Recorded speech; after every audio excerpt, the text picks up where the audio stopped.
Vamos abrir nossa Bíblia no Evangelho de Mateus, capítulo 5.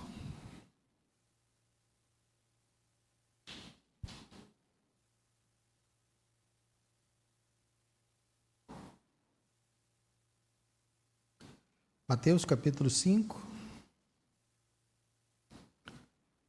Vamos ler do 21 ao 26.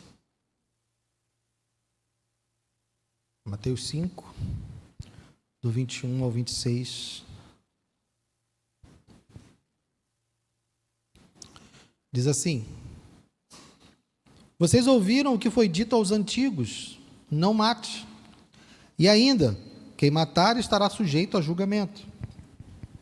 Eu, porém, lhes digo que todo aquele que se irar contra o seu irmão estará sujeito a julgamento. E quem insultar o seu irmão estará sujeito ao julgamento do tribunal. E quem o chamar de tolo estará sujeito ao inferno de fogo. Portanto, se você estiver trazendo a sua oferta ao altar e lá se lembrar que o seu irmão tem alguma coisa contra você, deixe diante do altar a sua oferta e vá primeiro reconciliar-se com seu irmão, e então volte e faça a sua oferta. Entre em acordo sem demora com seu adversário, enquanto você está com ele a caminho, para que o adversário não entregue você ao juiz, o juiz entregue você ao oficial de justiça, e você seja jogado na prisão. Em verdade lhe digo que você não sairá dali, enquanto não pagar o último centavo. Pai amado, obrigado, Deus, pela tua palavra. Que o Senhor nos abençoe, que o Senhor fale conosco nessa noite. Para a glória do teu nome, queremos continuar aprendendo a respeito do sermão do teu filho. Ó Deus, os ensinamentos que ele traz. Então, Pai, usa-me, Senhor, apesar de mim, apesar dos meus defeitos, das minhas falhas, das minhas fraquezas, da minha incapacidade, Senhor, eu te peço que o Senhor me use para abençoar a tua igreja nessa noite. Fala conosco, Deus, eu te peço. Em nome de Jesus. Amém. Pode sentar, queridos. Uma breve recapitulação do que vimos até aqui. O Sermão do Monte começa, então, com as bem-aventuranças, onde o Senhor Jesus está falando do ser, de quem o cristão deve ser. Nós vimos que essas bem-aventuranças, elas estão todas interligadas, de modo, então, que todos os cristãos devem desenvolver todas as bem-aventuranças. Não há que se falar de um cristão que seja manso, mas que não tenha fome e sede de justiça, ou que seja misericordioso, mas que não seja pobre em espírito. Todos os cristãos, independente de qual a sua função, da tarefa que exerça, todos os cristãos devem desenvolver todas as bem-aventuranças. Essa é a parte onde o nosso Senhor Jesus fala do ser, daquilo que o cristão é. E depois ele parte para falar então do propósito, quando ele vai falar do sal e luz, ele fala do propósito, porque nós somos desse jeito, e estamos no mundo manifestando as bem-aventuranças. Então, quando manifestamos essas bem-aventuranças, nós estamos fazendo a diferença no mundo, estamos dando testemunho no mundo, e por isso então somos sal e somos luz, quando vivemos no mundo da maneira como as bem-aventuranças descrevem. Então, depois disso, nós partimos então para os versos 17 a 20, onde falamos de uma transição, onde Jesus vai então sair da parte do ser e vai entrar na parte do fazer. Aquilo que nós então devemos fazer, de que maneira nós vamos viver nesse mundo. E aí, nesse período de transição, dos versos 17 a 20, nós vimos que Jesus tem duas preocupações. A primeira é demonstrar que os seus ensinamentos estão de acordo com a lei. Ele não está trazendo algo novo, ele não está trazendo algo que está deixando a lei de lado, pelo contrário, ele disse que nenhum tio e nenhum i da lei se passaria até que tudo se cumpra, e que ele não veio revogar, ele veio cumprir. Então, nós vimos que ele tinha essa preocupação, e a outra preocupação era justamente demonstrar que a justiça dos fariseus não era a justiça de Deus. A justiça dos fariseus, a maneira como os judeus, como os escribas e fariseus apresentavam a lei ou interpretavam a lei, não era da maneira que Deus assim queria. Então, ele termina esse período de transição com uma afirmação para nós, para os seus discípulos, verso 20: porque eu afirmo que se a justiça de vocês não excederem muito a dos escribas e fariseus, jamais entrarão no reino dos céus. Então, nós vimos que a maneira como Jesus fala da justiça dos fariseus é reprovando a justiça dos fariseus, mas aponta para nós e diz: nós precisamos ter uma justiça melhor. E essa justiça que nós precisamos manifestar na nossa vida, ela é resultado do Evangelho. Nós falamos isso também na semana passada, que a graça de Deus, ela tem dois aspectos. Ela tem um aspecto do perdão.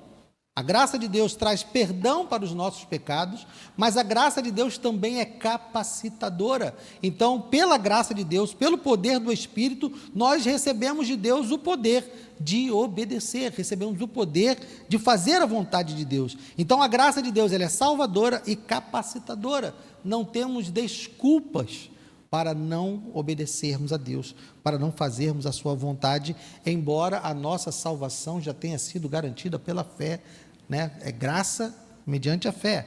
Então, a nossa santidade não causa a nossa salvação, mas todo aquele que foi salvo pelo Senhor Jesus, todo aquele que se rendeu ao Senhor Jesus, que teve o seu coração trocado, seu coração de pedra trocado por um coração de carne, todo esse recebeu de Deus a capacitação para viver uma vida de obediência e uma vida de santidade.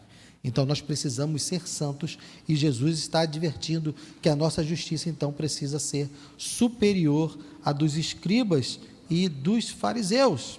Então, hoje, meus irmãos, nós vamos começar a ver a parte prática. Jesus, aqui, a partir do verso 21, ele vai falar apenas de vida prática, de como viver, de como aplicar a lei do Senhor na nossa vida. Só que, antes de nós analisarmos os pormenores, né, talvez você já tenha percebido isso aqui, nesse estudo que nós estamos fazendo do Sermão do Monte, sempre antes de nós entrarmos nos pontos isolados, nós temos uma visão geral, né? Então, Jesus, a partir do verso 21 até o final do capítulo 5, ele vai trazer 6 ilustrações, ele vai fazer 6 explicações da lei.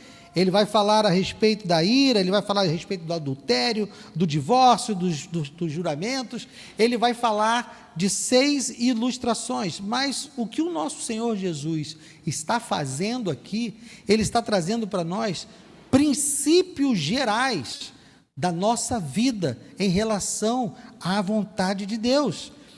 Ele traz apenas 6 exemplos.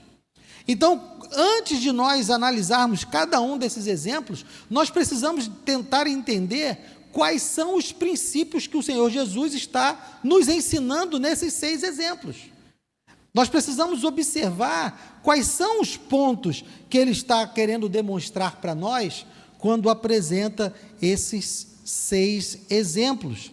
Então, hoje, nós não vamos olhar nenhum deles em especial, vamos fazer isso a partir da próxima semana, mas vamos então analisar, olhar o que o Senhor Jesus está apresentando como princípios gerais da justiça que agrada a Deus, essa justiça que ele diz que precisa exceder em muito a dos escribas e dos fariseus. Ele começa a descrever ela aqui, mas vamos falar primeiro dos princípios gerais. Percebam, irmãos, que ele usa uma fórmula. Jesus usa uma estrutura desses exemplos, e essa estrutura começa com esse verso 21 que nós lemos. Vocês ouviram o que foi dito aos antigos? E aí, quando ele parte para o outro, no verso 27, vocês ouviram o que foi dito? Aí ele vai para o 31, também foi dito. Vai para o 33, vocês também ouviram o que foi dito aos antigos? Então, vocês percebem que ele começa todos os exemplos com a mesma frase, praticamente, com o mesmo princípio. Ele está falando de algo que já tinha sido dito.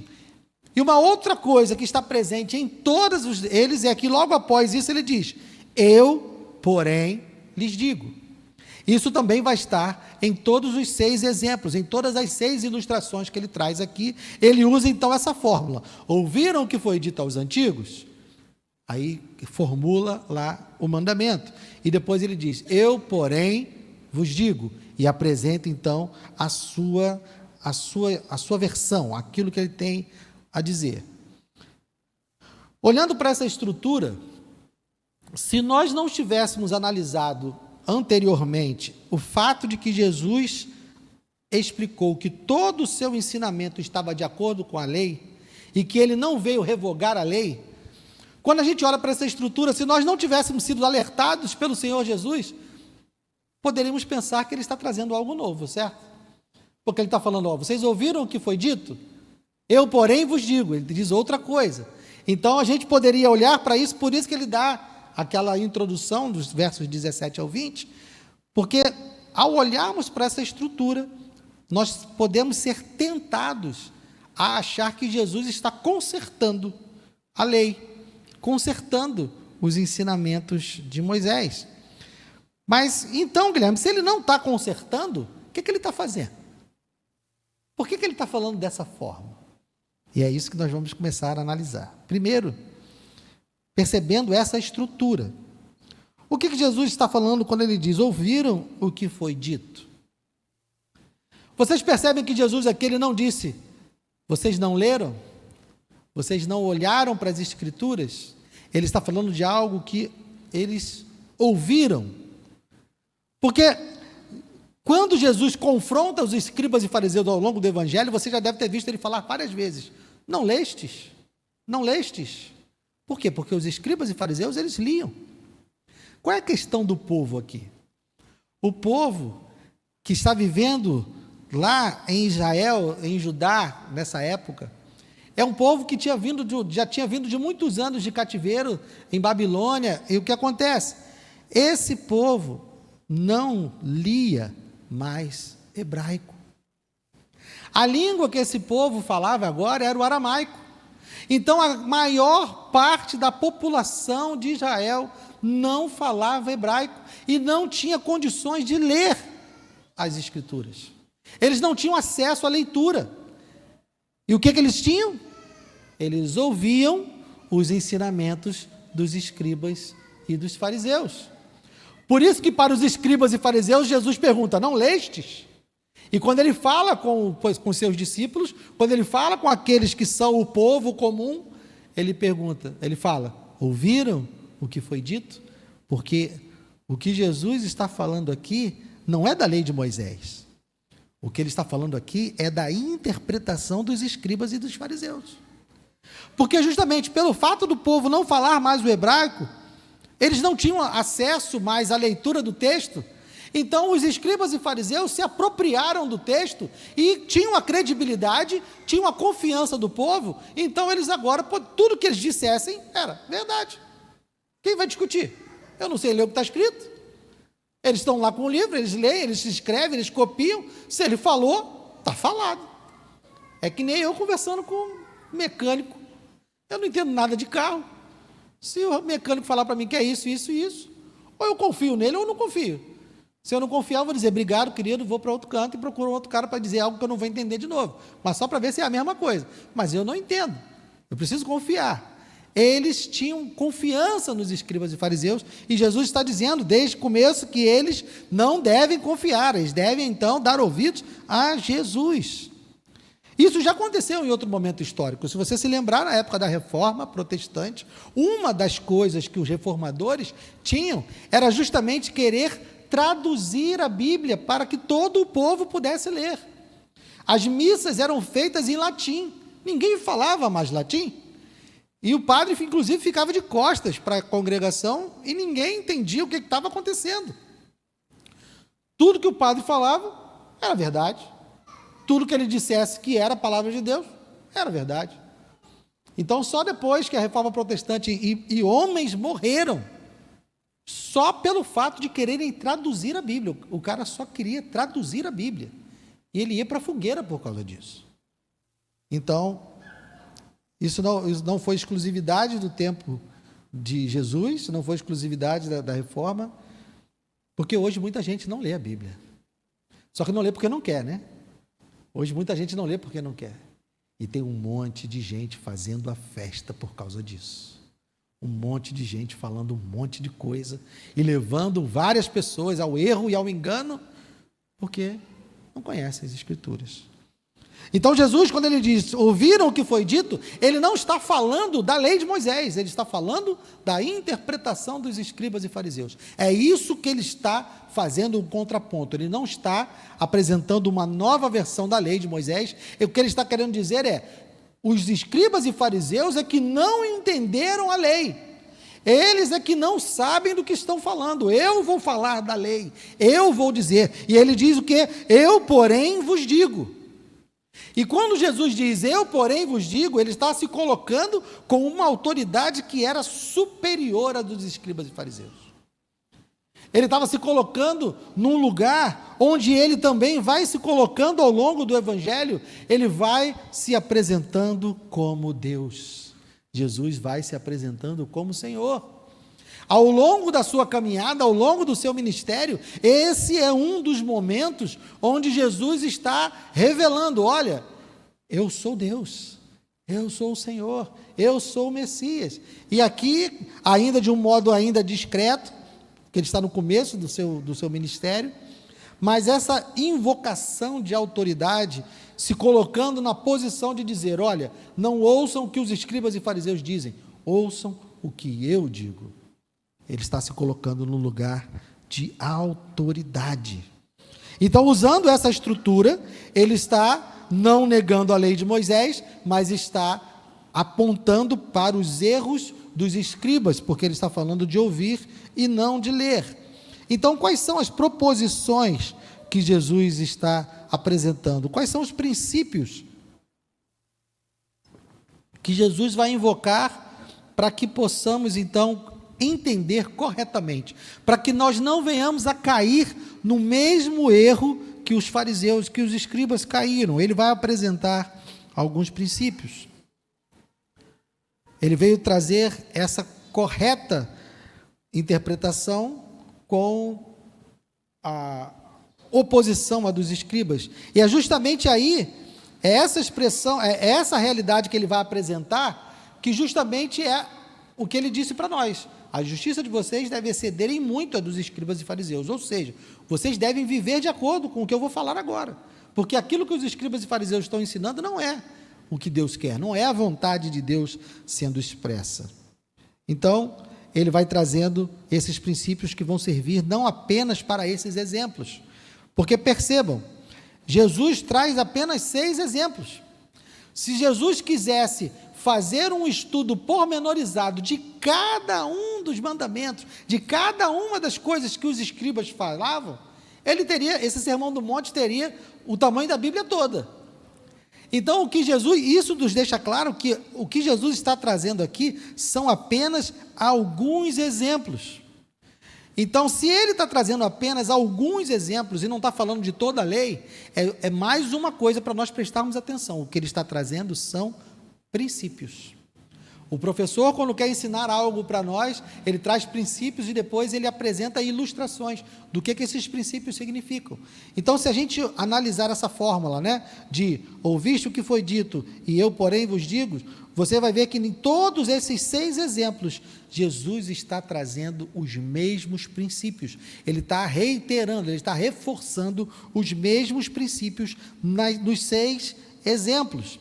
Essa sequência de mandamentos que Jesus vai trazer não é uma listinha de proibições, não é uma lista. Então, bom, Jesus falou só de ira, adultério, de divórcio, de falso juramento, de vingança e de amor aos inimigos, e então é isso aqui que eu tenho que fazer.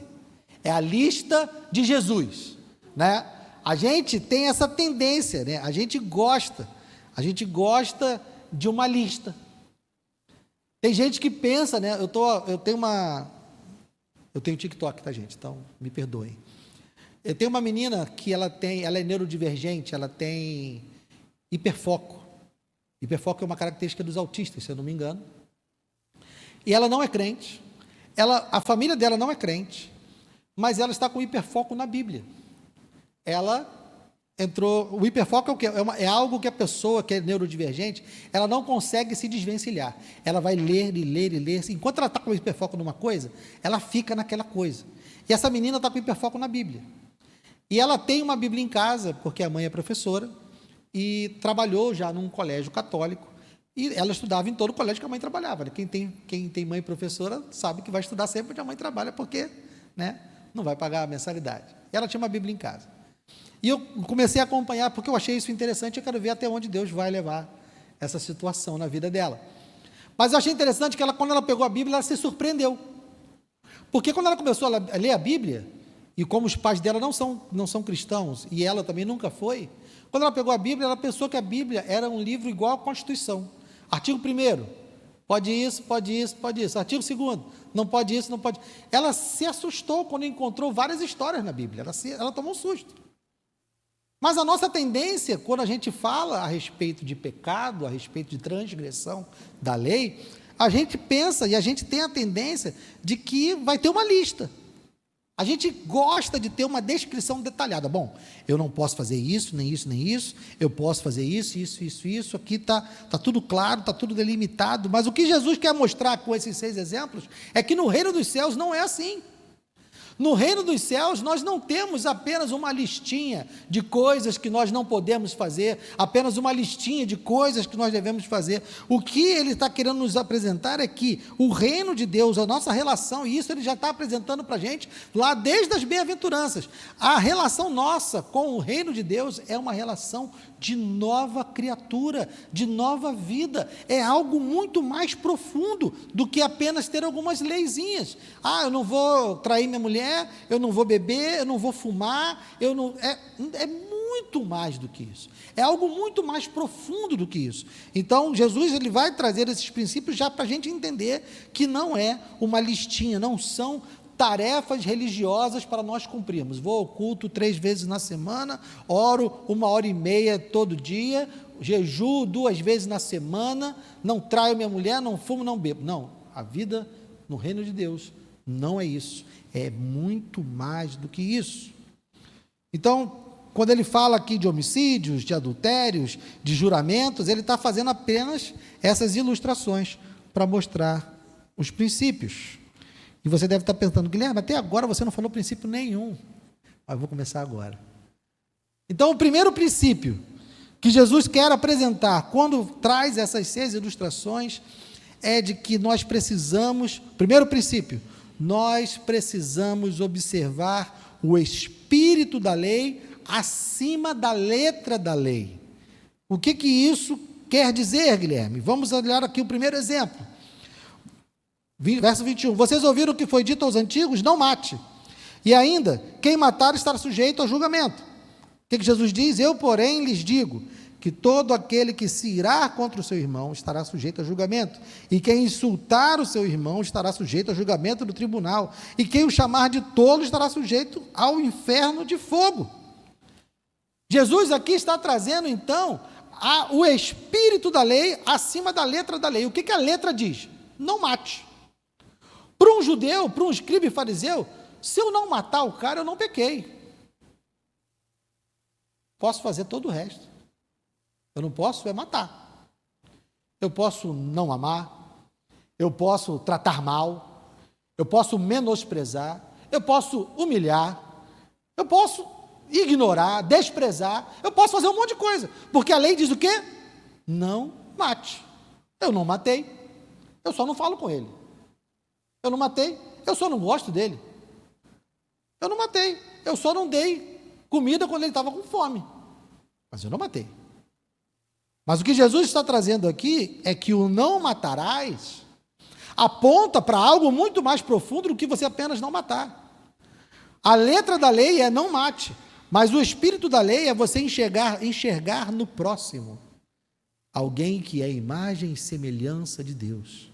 Enxergar no próximo alguém que foi criado com o mesmo material e com a mesma intenção que você. Ele tem tanto valor quanto você, e ele tem tanto valor para Deus quanto você. Então você tem que olhar para o próximo e tratá-lo com a dignidade e com o amor de alguém que carrega a imagem e semelhança de Deus. Percebem a diferença? O não matar é fácil. O olhar para o outro e enxergar nele a imagem e semelhança de Deus, e tratar ele com a dignidade e com o amor, correspondência a essa imagem e semelhança, aí, meu querido, é isso que a lei quer dizer. Esse é o espírito da lei. Então Jesus está nos apresentando em todos esses 6 exemplos que o espírito da lei é algo muito mais profundo do que está apenas escrito. Quando ele fala de não adulterar, ele está falando o quê? Do coração. Basta eu não trair a minha mulher? Não. A maneira como eu olho para outras mulheres, o que está carregado nos meus pensamentos, o que move os meus desejos, é isso que a lei está dizendo. A lei não está dizendo, basta não adulterar. Eu vou pegar então uma pornografia aqui, porque isso não é traição. E vai lá e usa a pornografia, porque você não traiu ninguém, você nem saiu de casa. Mas não é isso.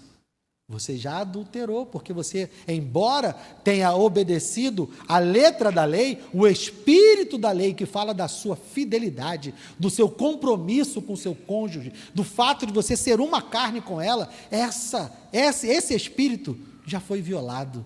Você não precisava nem ter ido para o computador, como Jesus dá o exemplo, só de você ter desejado outra mulher.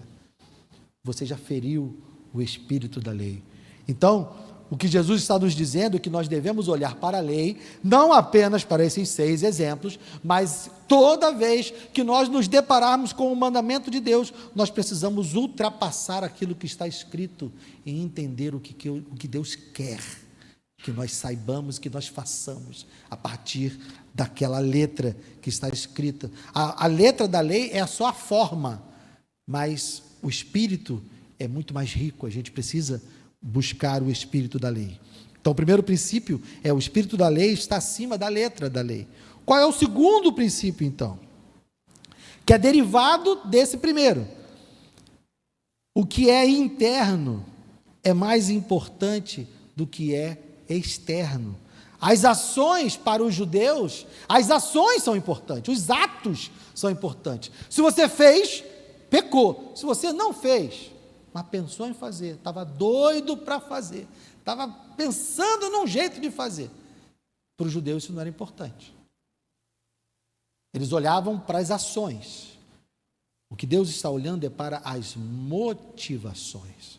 O que move você a fazer o que faz. Porque quando você olha para a motivação como algo mais importante do que a ação, você coloca num rol de pecados, né, se você fosse pensar em nível de listinha, mas como nós não estamos falando de listinha, mas existem ações que aos nossos olhos são corretas, mas dependendo da motivação, ela pode ser pecaminosa. Eu sempre dou esse exemplo, você já deve ter escutado, de alguém que vem trazer um envelope de dízimo. O dízimo é um mandamento, quem traz o dízimo está obedecendo a lei, correto? Essa ação é uma ação correta, correto? Mas a pessoa que colocou lá, fez questão de ir no banco, né? É uma pessoa abastada, ela fez questão de ir no banco, ela não quis fazer um Pix, ela não quis fazer uma transferência. Ela foi lá no banco e sacou 5 mil em nota de 10. Só para o envelope vir pesadão, naquele envelope, todo quase rasgando o envelope. Aí ele vem atravessando pelo corredor para trazer o dízimo dele, e no coração ele está dizendo assim: agora esse pastor vai saber o quanto eu sou importante para essa igreja. Agora esse pastor vai saber o quanto ele precisa de mim. Ele está dando dízimo. Ele está cumprindo a letra da lei. Ele está fazendo um ato de obediência à lei, mas a sua motivação. Então, o que Jesus está querendo nos dizer é que, embora os atos sejam importantes, embora as ações sejam importantes, o que ele está vendo, o que ele está olhando, é a motivação do coração. Não adianta eu não ter traído a minha mulher porque eu tenho medo de ser pego. Porque eu não tenho condições, não tenho oportunidades. A minha mulher trabalha comigo, por exemplo. Nós trabalhamos juntos, a gente sai de casa junto, vai para o trabalho junto, volta para casa junto. Como é que eu vou fazer para trair ela? Estou afinzão, mas não tem como. Adiantou? Não. Então, o que Jesus está dizendo é que, quando nós estamos falando de Deus e da justiça de Deus, a justiça de Deus, ela tem preocupação com os atos? Tem, mas ela tem muito mais preocupação com a motivação, com aquilo que está no nosso interior. Então, a lei, o espírito da lei é superior à letra da lei, aquilo que é interno é superior ao que é externo, embora o que é externo seja importante. Ok? Esse foi o segundo princípio. Qual é o terceiro princípio? Jesus está dizendo que os mandamentos de Deus não são apenas regras do que não fazer, não são apenas regras e proibições e ensinamentos daquilo que nós não devemos fazer. É também um caminho, quando nós entramos em obediência ao Senhor, Ele está nos ensinando a amar a virtude. Quando Deus traz a sua lei para nós, mais do que preocupado com a nossa obediência, Ele está preocupado com o resultado da nossa obediência. Porque conforme nós entramos em obediência a Deus, nós estamos sendo treinados, nós estamos sendo preparados para amar a justiça de Deus, e vai ser algo que vai transcender a mera obediência. É algo que vai fazer com que a gente ame as virtudes. Não adianta eu cumprir a lei se eu não me torno alguém que tem cada dia mais fome e sede de justiça. Se eu não me torno alguém pobre em espírito, se eu não me torno alguém misericordioso. Então, a vivência da lei, a obediência da lei, não é um checklist. Cumprir, beleza, vou dormir, está tudo certo. Cumprir todos os requisitos do dia. Deus tem um objetivo ali, que é nos fazer amar a virtude. Quarto princípio. Os mandamentos de Deus, a lei de Deus, não são normas opressivas e limitadoras. Porque nós podemos então fazer como os escribas e fariseus apontavam, e tinham uma vida ascética, uma vida dura, uma vida de pessoas que são duras, que não se permitem, que não se alegram. Não adianta uma obediência como essa, porque a lei de Deus não é isso. Porque se nós obedecemos a Deus dessa forma, se nós enxergarmos a lei de Deus como algo que nos limita, como algo que nos oprime, que nos impede, não importa essa minha obediência, porque o propósito de Deus nessas normas é justamente o nosso desenvolvimento, o nosso crescimento. Então a gente está pensando da maneira errada. Porque, você já pararam para pensar por que o pecado de Adão e Eva é chamado de queda? Já pararam para pensar nisso? Porque quando você pensa numa queda, você está numa posição elevada e cai. A grande questão da lei de Deus é que nós somos homens e mulheres que estão caídos. E o propósito de Deus com as suas leis não é nos oprimir, mas ao contrário, é nos elevar.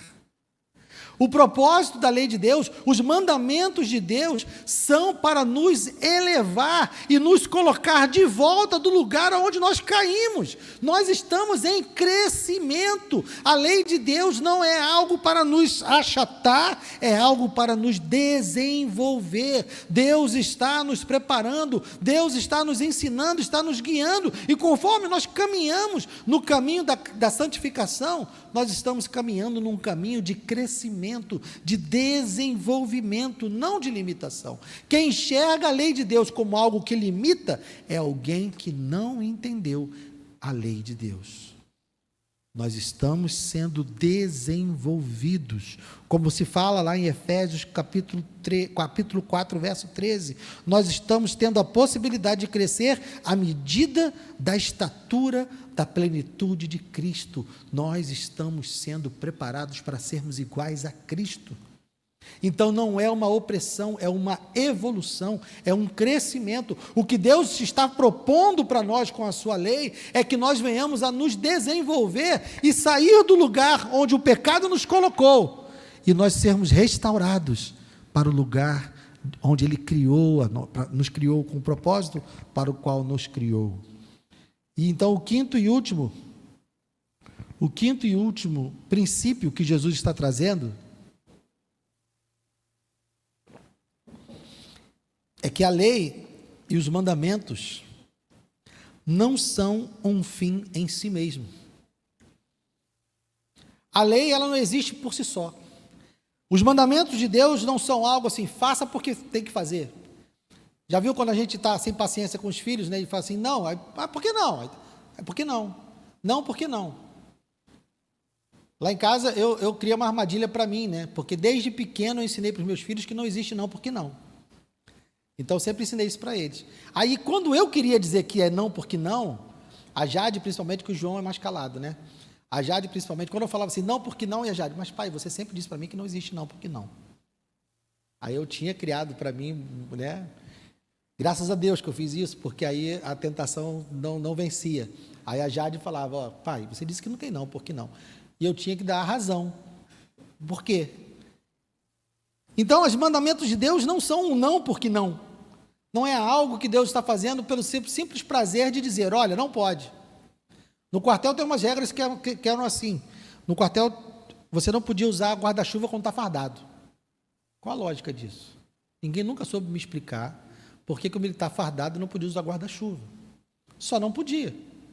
E pronto. Quando está chovendo, tinha uma capa de chuva, que você tinha que usar a capa de chuva. Se não tivesse capa de chuva, ou você não saía, ou você se molhava, porque você não podia usar guarda-chuva. Essa é uma regra do que por que não, não porque não. As regras de Deus não são assim. Porque o propósito da lei de Deus, o objetivo da lei de Deus, além do objetivo que nós falamos no princípio 4, e aqui é o principal, é que nós venhamos a conhecer a Deus. Quando Deus estabelece as leis do nosso relacionamento, o que Deus quer é que nós conheçamos a Ele e mais, que nós tenhamos um profundo relacionamento com Ele. Deus nos salva e Deus nos traz a sua lei e essa lei vai pautar o nosso relacionamento com Ele. Não foi assim lá no Êxodo? Ele foi lá, salvou o povo lá do Egito, não fez nenhuma exigência, não exigiu deles nenhuma obediência lá no Êxodo. Ele salvou o povo do Egito, trouxe para o deserto, no deserto ele apresentou a sua lei para que eles pudessem desenvolver um relacionamento. E isso é uma sombra daquilo que Deus fez conosco. Ele nos salvou, Ele nos livrou do pecado, nós fomos perdoados e agora nós não somos mais inimigos de Deus. A partir daí, a lei que Ele traz para nós, a lei que Jesus está apresentando aqui para nós, que é justamente a lei que Ele não veio revogar, quando Jesus traz a lei para nós, Ele está dizendo, olha, a lei não são regras por si só, o que Deus está querendo com essa lei é ter um relacionamento profundo com você. Ele está desenvolvendo você porque Ele quer que você faça parte da Trindade. Deus Pai, Deus Filho, Deus Espírito Santo, completos em si, não há nenhuma carência em Deus. Deus não criou a humanidade porque estava se sentindo só, porque estava se sentindo incompleto. O resultado da criação, o que os teólogos vão dizer, é que a criação foi um transbordar do amor de Deus. É como se o Pai, o Filho e o Espírito Santo estivessem lá na eternidade, olhasse um para o outro e falasse assim, não é bom isso aqui? É maravilhoso, não é? É bom demais. Poxa, seria muito bom se mais alguém pudesse desfrutar disso que nós temos aqui. É verdade, seria muito bom. Poxa, então vamos criar alguém para nós podermos compartilhar desse amor. Vamos criar a humanidade para compartilhar desse amor. Nós fomos criados para participarmos da Trindade, para termos um relacionamento com o Pai, com o Filho e com o Espírito Santo, um relacionamento perfeito e harmonioso que eles têm desde a eternidade. O pecado interrompe isso, mas Deus não se contenta, Ele ainda quer. Eu quero que pessoas desfrutem desse relacionamento e desse amor. Então Ele envia Jesus e resolve o problema do pecado. Então eu e você que estamos aqui nessa noite, que temos um relacionamento com Cristo, não se contente em apenas cumprir normas. Não se contente em apenas obedecer leis O que Deus quer de nós não é isso. As leis são um meio, as leis são um caminho. A santificação é um processo que tem como fim, que tem como objetivo o nosso relacionamento com Deus. Deus quer você. Ele quer que você participe desse amor que há entre o Pai, o Filho e o Espírito Santo. Ele não te criou como bonequinho apenas para obedecer normas. Ele transbordou de amor. E é nesse transbordar de amor que Ele está chamando a gente. Então, nós não podemos cometer os mesmos erros que os escribas e fariseus cometeram, porque eles não entenderam a lei. O que Jesus está fazendo aqui, e Ele vai fazer nesses 6 exemplos, é justamente dizer: vocês não entenderam nada.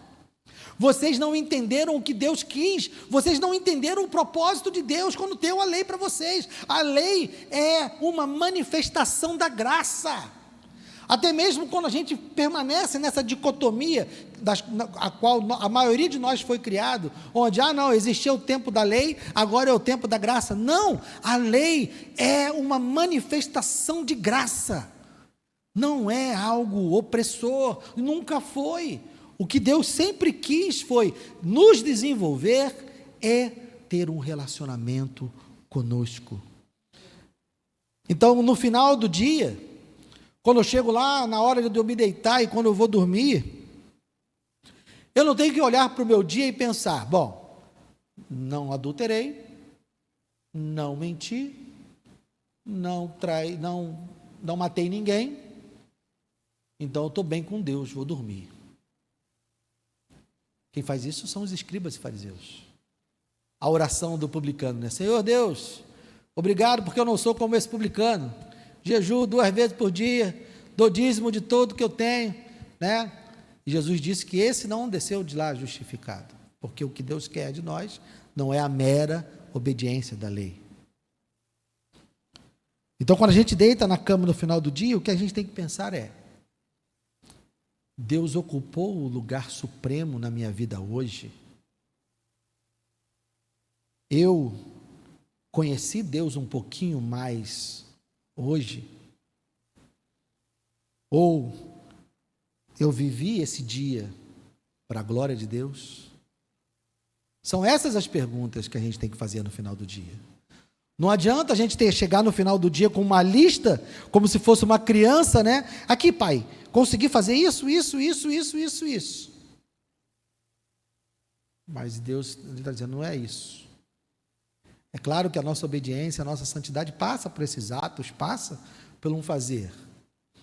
Mas o que Deus quer é que nós tenhamos esse relacionamento com Ele. Então, no final do dia, se você chegar no final do dia e poder dizer: hoje eu conheci um pouquinho mais do meu Deus. Hoje o que eu fiz foi para a glória dEle. Hoje Ele reinou na minha vida. É isso, meus irmãos. Esse é o propósito. Os mandamentos de Deus não são apenas regrinhas para serem cumpridas, para eu poder me deitar e ter paz. O que Deus quer com a sua lei é me fazer parecido com Cristo. O que Deus quer com a sua lei é que eu seja cada dia mais um filho amado e um filho que ama, porque Ele já mostrou o seu amor por nós. Ele já demonstrou o quanto Ele está comprometido conosco, o quanto nós estamos comprometidos com Ele, o quanto nós estamos preocupados em demonstrar o nosso amor para Ele, porque a nossa obediência é isso. Não é uma mera obediência, é uma demonstração de amor. É uma demonstração de que, olha, Pai, eu quero te agradar. Pai, eu quero fazer a sua vontade. Pai, eu te amo. E esse amor é demonstrado por atitudes. Então, não são as atitudes por si só, é o que elas representam diante de Deus. O que a sua obediência representa diante de Deus? É essa obediência. E é por isso, então, que Jesus vai dizer, mais à frente, no final do Evangelho de Mateus, respondendo a um doutor da lei, qual é o resumo de toda a lei? Amar a Deus sobre todas as coisas e amar o próximo como a ti mesmo.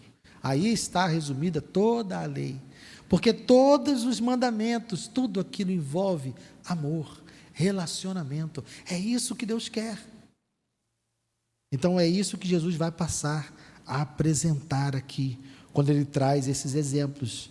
Então, a partir da próxima semana, nós vamos analisar cada um desses exemplos e vamos encontrar esses 5 princípios lá que Jesus está nos alertando, para que nós não sejamos como os escribas e fariseus. Amém? Vamos ficar de pé.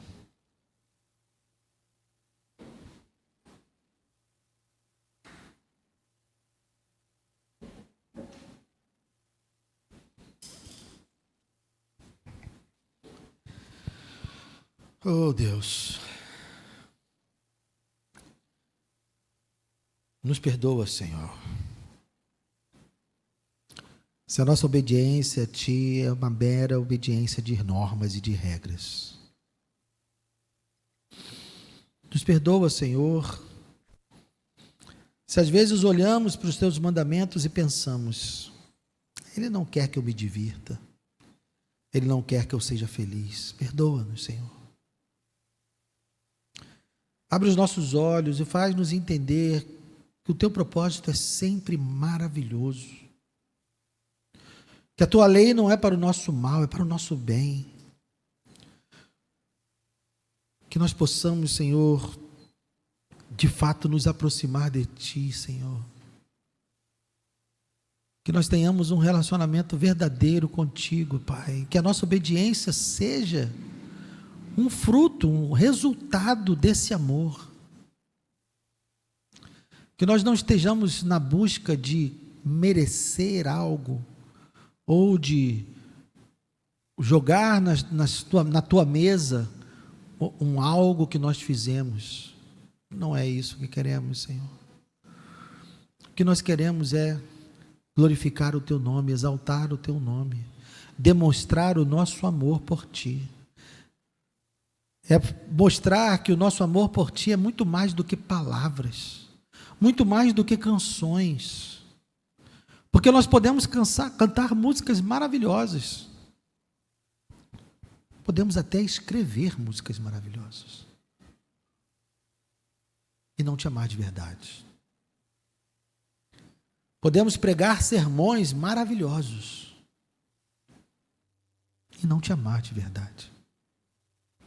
Podemos viver uma vida religiosa exemplar, onde todos que estão ao nosso redor olham para nós e dizem, olha como ele é um homem de Deus, uma mulher de Deus, e ainda assim não Te amar. Senhor, livra-nos disso, Pai. Livra-nos, Senhor, de vivermos uma vida como a dos escribas e fariseus, que a nossa justiça exceda a deles, porque nós entendemos o espírito da lei, porque nós entendemos aquilo que o Senhor quer de fato quando traz um mandamento, porque nós valorizamos mais do que a motivação do nosso coração do que os nossos atos externos, porque nós valorizamos a Tua lei, porque amamos a virtude, amamos fazer o que é certo, fazer o que é direito. Que nós possamos, Senhor, olhar para o final do nosso dia e dizer que Te conhecemos mais, e dizer que podemos glorificar o Teu nome em tudo que fizemos, em tudo que falamos. Porque se o nosso relacionamento for real contigo, a grande verdade é que nós vamos pecar bem menos. Se nós acordarmos pela manhã, Senhor, e tivermos o Senhor como nosso propósito, tivermos o nosso relacionamento contigo como prioridade, meu Deus, o quanto a nossa vida seria diferente, o quanto as nossas palavras seriam diferentes, o quanto as nossas reações seriam diferentes. Oh, Senhor, ajuda-nos a entender e a ajustar o nosso foco, para não sermos como os escribas e fariseus. Queremos ser como Teu Filho, queremos ser como Jesus. Ajuda-nos. Obrigado por essa noite, obrigado pela Tua palavra. Que o Senhor escreva ela nos nossos corações e que não seja apenas algo momentâneo, mas que nós possamos de fato lutar para aplicar tudo isso na nossa vida. Em nome de Jesus. Amém e amém. Glória a Deus.